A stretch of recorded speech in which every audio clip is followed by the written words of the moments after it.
And tonight I wanted to just share with you an individual who I've lived with, contemplated, studied, who has accompanied me um, for some years now, several years, um, as just one of those, similar to Novalis, one of those individualities where you kind of stand in awe of them, and there's a deep mystery to their being. And actually, I was reflecting on this today as I was preparing for this evening, um, having in close proximity spoken about and worked with Novalis with you all, and then thinking about actually the connection between Novalis and Morgenstern, because there are certain aspects of their being which they share. Um, Namely, Morgenstern was, in his words, he said um, that he was someone who was really like a bird. Ich bin ein Mensch echter Vogelart. So I'm someone who's like a bird, and he never touched down in a way. His whole being was kind of around him and in the spirit, and couldn't really incarnate into this fully into this kind of hardened physical body that we've inherited, and that caused a lot of problems also in his physical health. So similar to Novalis, he died fairly young. He died a little bit later than Novalis in his 40s, but um, there was a similar kind of sense of a being whose true essence cannot be fathomed or even fully present in the earthly personality.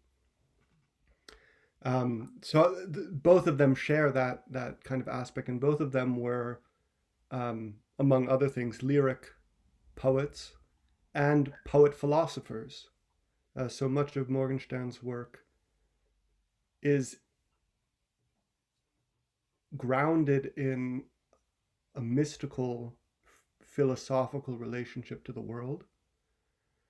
Um, and then when he encountered in around 1909, 10 was around the first time that he encountered Rudolf Steiner in his work, then he really became a deep and profound student of anthroposophy um, for the last 5 years or so of his life, and as Bruce mentioned, became really a friend of Rudolf Steiner's, um, and a real representative of anthroposophy. And he was often someone who Steiner would mention, if you want to know, what it means to be a real anthroposophist, look at Christian Morgenstern, right? And this was after he had died, right? He died in 1914, um, or sorry, 1913, um, shortly before the outbreak of World War One. And then after he had died, Rudolf Steiner spoke on many occasions about something quite remarkable, which was the journey of Steiner was able, through his spiritual research, to follow the journey of this individuality, Christian Morgenstern, across the threshold, and to observe what took place in this soul spirit being after death. So he has quite remarkable statements about this individuality. Also, post-mortem after his death. Yeah, but what I wanted to do with you today is kind of just read some poems of his in a roughly kind of chronological order. Some poems, some um, excerpts of. So he wrote he would write many things in his journal, and then over the years, and that was then collected in a work called Stufen, meaning stages, which, as I understand, and I think maybe some of you know David Wood, um, out in, where is he, in Belgium now and over on the continent. Yeah, he's working on a translation of the whole work. So hopefully in the next few years that'll come out. But they're really quite remarkable aphorisms, kind of aphoristic statements that he wrote down in his journal. And so I'd just like to share a few of those as well. Share a few, kind of a couple of the shorter, later poems, and then look at something that Rudolf Steiner said about Morgenstern in a way to kind of let his work speak for itself. Is my hope. So so maybe we could do, if it's helpful to have a screen share. Okay. Um, this is from the those poems that are on online. Um, Bruce, on that website link that I sent you. Yeah, so this is a picture of Morgenstern. Yeah, Yeah. so quite a striking physiognomy. Um, and yeah, so this is Stufen. And then, well, first I'll read a couple of poems. It's okay. They're on a online. Think I sent you a link, but that might be a little bit complicated to try to do. So I'll just read a couple of poems then. These aren't on the screen yet, and then we'll go on Maybe I'll put his picture on the screen while you read the poem. yeah, yeah, that's great. That's perfect. Yeah. Yeah. So these are just a couple of early poems that he from his first collection um, that was published, I think, kind of 18 in the mid 1890s. So he was in Berlin around the same time as Rudolf Steiner. Actually, Steiner wrote a little bit about him before they knew each other. He wrote a review of some of Morgenstern's poems in the magazine for literature, which Steiner was the editor of for a time in Berlin. So they were among the same. They were moving in the same circles, but had not yet met. And Morgenstern was, younger, 10 or more years younger than Steiner. Um, but Morgenstern also knew, Rilke and some of the other figures of that time who were active in Berlin. And so these are a couple of short poems. So his first poems really focus on the natural world, and I would call the soul mood of nature. And that, kind of, he has this very delicate and subtle sense for the moods of nature and is able to capture that through his poetry. Um, and indeed, growing up, he grew up in Munich, but his father was a landscape painter, and actually two of his grandfather, both his maternal and paternal grandfather, had also been landscape painters. So he was really came from a kind of lineage of painters, landscape painters, and so he would spend the summers in the Alps with his father, while his father was painting, landscapes, and he would kind of run around and be just totally absorbed in the natural world. He didn't have very many um, playmates as a young boy, so nature became really his playground, and the beings of nature and the whole world of nature um, was deeply influential in his early life. So these first poems are really grounded in kind of the nature, soul mood of nature. So the first poem I'd like to read is just called Autumn, Autumn Poem. The world has turned to gold. The sun's sweet ray has struck too long the leaf, the branch. Now, world, bow down. Soon from above flaky fabric will veil you round and bring you rest. O world, O you, dear life turned to gold, rest.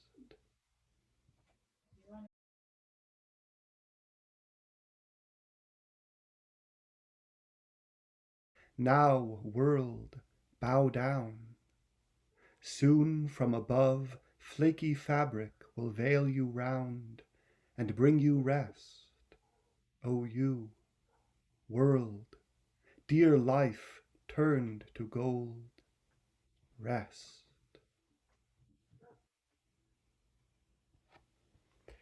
And then here's another nature mood, very short nature mood poem. Mist on the tidelands, mist, still mist, over sea and land. Deathly still the tidelands, deathly still the sand. Sorrow, soft sorrow, blankets the earth anew. Soul, dear soul, hush and dream now too.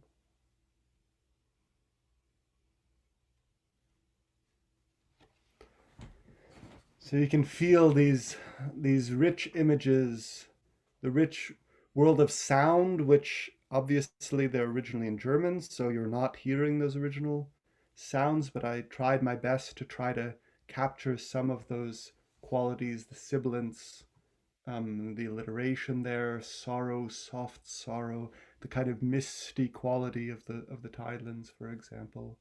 And in that one, fortuitously, I was able to keep the rhyme, which is very nice. Often it's extremely difficult to keep rhyme when you're translating, but there it worked out well.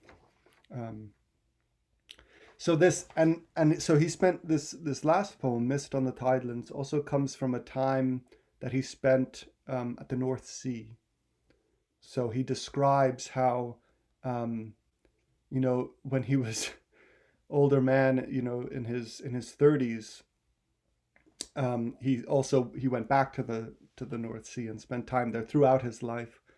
And he said, he would suddenly the boy inside him, the child inside him would awaken, and he said he spent the whole day just building a house, a little hut out of sticks and branches and things that he found, driftwood that he found on the beach. And he said it was often in those moments when he could just play that he was the happiest, in his life. And indeed, he's most well known in the German speaking world for his humorous poems, the Galgenlieder, or gallows songs, which are published also in English, with some good translations by Max Knight. So you can get your hands on that, and there it's kind of humor, silly nonsense poetry, and he has different characters who recur throughout Palmstrom and so on. Um, and the collection is dedicated. The inscription is dedicated to the child in man, or the child in everyone. So there was always that aspect of uh, the child that was alive in him, and really he really expressed or brought to expression this this kind of admonishment of Christ. You must become as little children to enter the kingdom of heaven.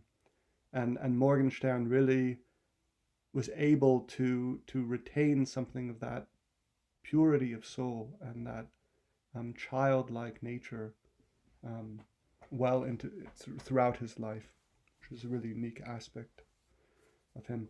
And at the same time, he was deeply serious, um, profoundly serious person as well. So he had a real breadth of nature also in his personality and his engagement with the world. So Bruce, I think we could go on now to these some of these excerpts here Okay. um, from Stufen, and these are really lovely. So these are my translations of just um, a few of these.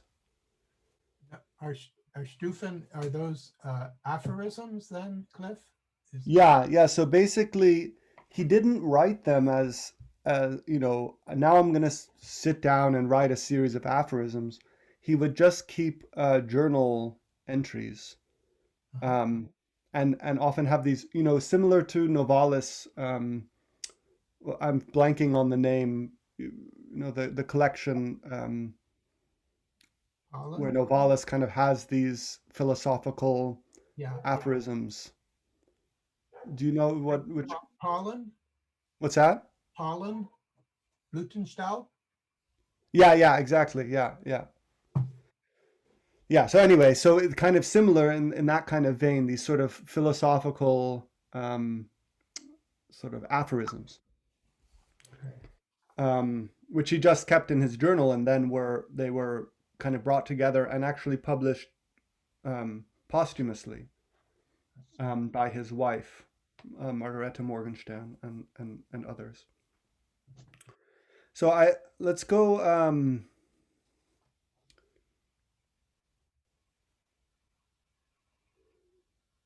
Yeah, so this is the kind of the one, two, three, the fourth one down. I'll read that one. I wrote. So this one is really important, I think. I wrote this at the point where the man coincides with God, where he stops being able to feel himself as a separate being. Mhm. So I'll read that once more. I wrote this at the point where the man coincides with God, where he stops being able to feel himself as a separate being. So Morgenstern described this experience that he had, the kind of mystical union with the divine. And for him, it was not a concept, but a lived, powerful experience. And he had this experience shortly before meeting Rudolf Steiner. So it was kind of you could say, the high point in his inner development and in his inner experience, um, before he encountered Rudolf Steiner.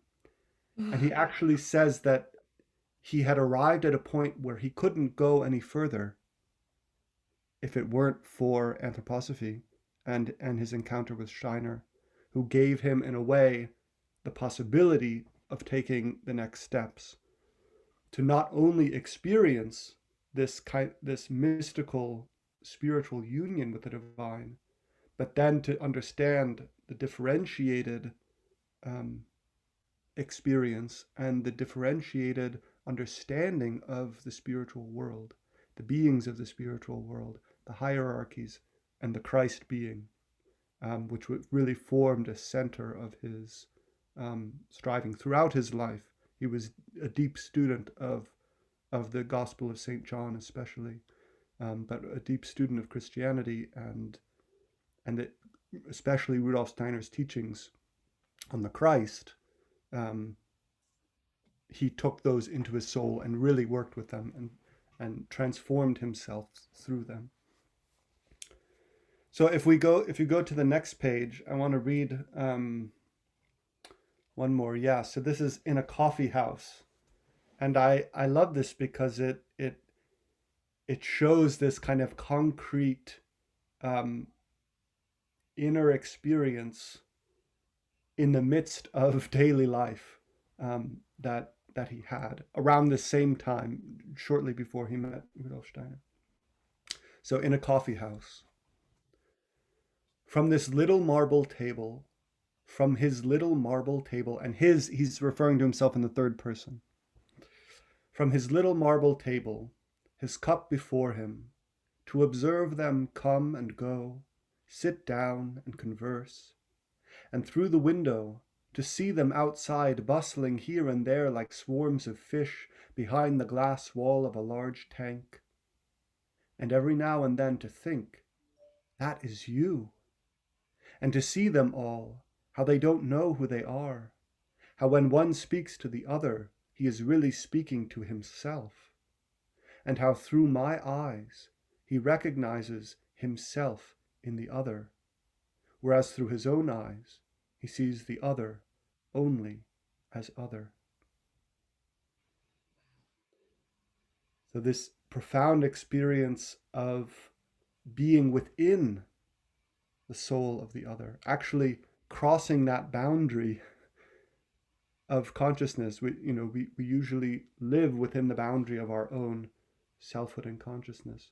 But Morgenstern was able to, out of his own inner work, and because of the hugeness of his individuality, was able to make that leap over into the experience of the all consciousness, which is what he referred to it around that time, um, and to actually be inside the experience of someone else, um, live within them, and recognize that the self that dwells in the heart of all beings is the same self.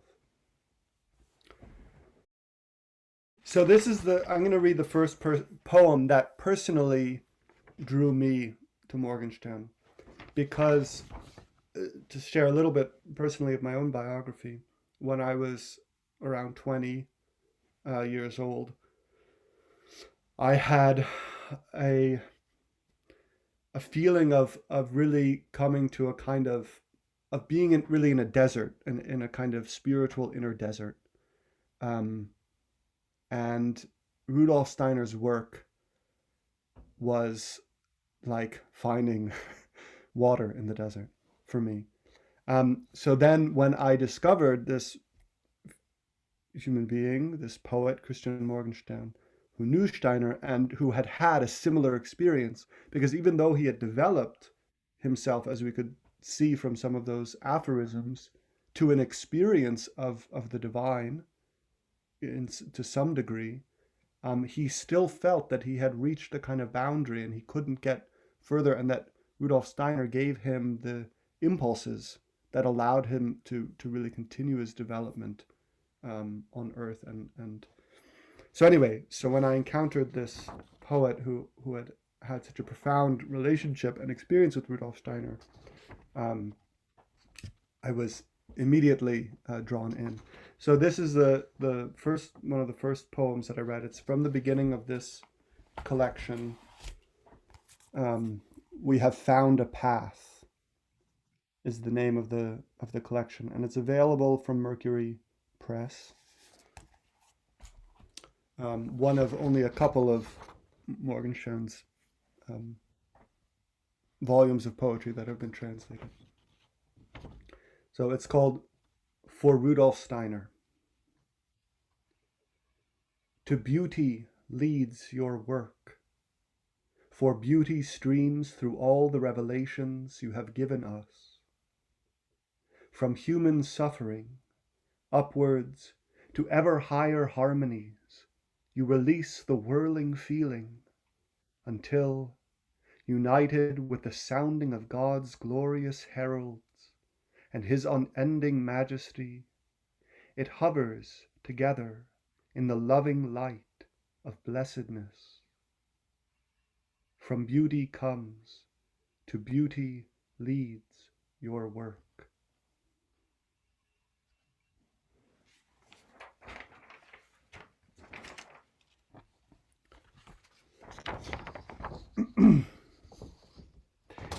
Steiner in turn said of Morgenstern that he was able to really live the anthroposophical ideas, so that they weren't only ideas, but they were living spiritual imaginations within his soul. And Steiner actually describes how, as Morgenstern, so he died early and suffered illness, tuberculosis, throughout his adult life, and often had to travel to try to recuperate and his health. And then as soon as he was a little bit healthy, he would get on a train and go to one of Rudolf Steiner's lecture courses, and then he would get sick again and have to go back to the the Mediterranean or something and kind of get better again. And then, so anyway, but Steiner describes really extraordinarily beautifully how um, the illness, he describes how as the body, as Morgenstern's physical body decayed and died away, the imaginations that he had lived with and worked with and continued to work with during his illness actually grew in his soul. So as his body died and decayed and disintegrated and became weak, his soul began to expand. And these imaginations in his soul became powerful uh, spiritual imaginations. So that after Morgenstern's death, his soul expanded such that it filled the spiritual world with a tableau, Steiner calls it, of imaginations that existed in his soul through his inner work with anthroposophy. And he actually bore the fruits of working with anthroposophy on earth into the spiritual world, inspiring souls in the spiritual world before their next incarnation, specifically Fichte, Hegel, and Hermann Grimm. So Steiner actually names these three souls who, in the spiritual world, felt like they couldn't go any further until they encountered the dying Christian Rosenkreuz, Morgenstern, who was entering the spiritual world, and they encountered these mighty tableaus and felt this is substance that I can that we can work with and transform and bring will be fruitful for our next incarnations. So quite an extraordinary description, and I just wanted to read one of the more beautiful and kind of personal, unusually personal things that Rudolf Steiner had to say about this experience. So Steiner actually spoke the words, and he said more, but I just took a little excerpt. Spoke these words about Morgenstern on September 20th, 1913, which some of you might ring a bell as the day of the laying of the foundation stone of the first Goetheanum. So on the same day that they laid the foundation stone for the first Goetheanum, Rudolf Steiner later in the day spoke about Christian Morgenstern because he felt he was so deeply connected with the establishment, with the laying of the foundation stone of the first Goetheanum and everything that represented. So this is kind of an excerpt, and I got it from a German volume, which is Christian Morgenstern, Der Sieg des Lebens über den Tod. So in English, I think it's you could probably find it in Our Dead is the title. Collected works published by Steiner Books, and those are addresses about the dead and kind of addresses and memorials and so on that Steiner gave as people died during his time. So this is words spoken by Rudolf Steiner on September 20th, 1913, about Morgenstern. Truly this soul was well prepared to carry into the spiritual worlds what it had absorbed so fully in the earthly world. And so Christian Morgenstern's spirit body appears to me in such a way that woven into his spiritual garment now after death is that which he was able to absorb in our spiritual movement during his life here on earth about the truths and secrets of the cosmos. This is now like a body for him, and it belongs to the deepest experiences I have had in the spiritual worlds, to see that which I have worked hard to discover in the spiritual worlds during this incarnation, spread out over the fields of the higher worlds like an artistically wrought painting, to see it woven into the spiritual garment of Christian Morgenstern.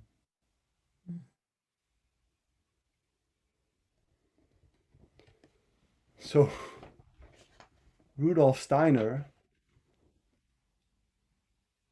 I mean, this just, yeah, moves me so deeply. Um, it belongs to the deepest experiences I have had in the spiritual worlds. Rudolf Steiner saying this. To see that which I have worked hard to discover in the spiritual worlds during this incarnation spread out over the fields of the higher worlds like an artistically wrought painting, to see it woven into the spiritual garment of Christian Morgenstern.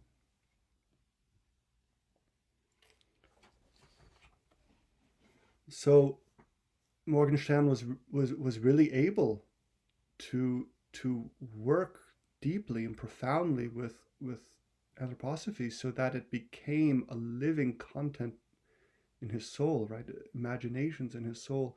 And Rudolf Steiner was able to see, in a way, the fruit of his labors in trying to bring spiritual science to humanity on earth. The fruits of those labors in the soul of Christian Morgenstern after death, as he brought the inner spiritual living content of anthroposophy into the spiritual world. And Steiner describes how that spiritual content was so deeply imbued with the Christ impulse that it could become fruitful for all humanity. That all souls in the spiritual world could, between between death and rebirth, could experience this soul content of anthroposophy through Christian Morgenstern and actually have substance and an inner experience to bring with them to into their next incarnation. And so I'll just close with quite an extraordinary thing, which is Steiner paraphrasing what the souls of Hegel and Fichte experienced upon encountering Christian Morgenstern's spirit body, as Steiner describes it, after his death in the spiritual worlds. So this is Steiner quoting, paraphrasing the experience of Hegel and Fichte in the spiritual world. We sought to establish on earth that which explains the mysteries of the earth. But in all that we brought forth in terms of concepts, out of earthly understanding, out of the deep chambers of earth knowledge, the question remained unanswered that here stands before us. What is the human being?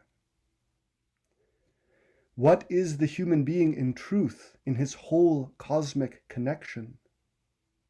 There steps forth one who clarifies it for us through what he is, through what he brings us, through what he prepared on earth for the heavens.